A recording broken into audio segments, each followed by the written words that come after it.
Hi there. Today I'm going to be sharing the last yet most important element of inner beauty, and that is you. And I'll be testing some of these filters while I'm at it. Self-love is an empty and vain pursuit without self-love. And we come to love who we are when we start to see our value and how indispensable we really are. It can be hard to see our value from a narrow view because we're not seeing the entire picture. Seeing from a higher vantage point can help us have a more clear perspective. You were wonderfully and beautifully and perfectly created, just like everything that lives and breathes, but you are exceptional because you have thoughts and emotions that are more intricate and complex than anything else in nature.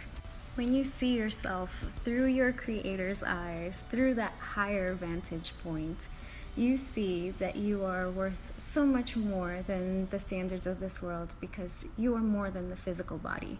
You have a soul and a spirit that was God-breathed for a life and a purpose that can only be expressed by you. So cover your eyes to the world's standards, be led by the spirit, and know that you are a one-of-a-kind, beautiful creature.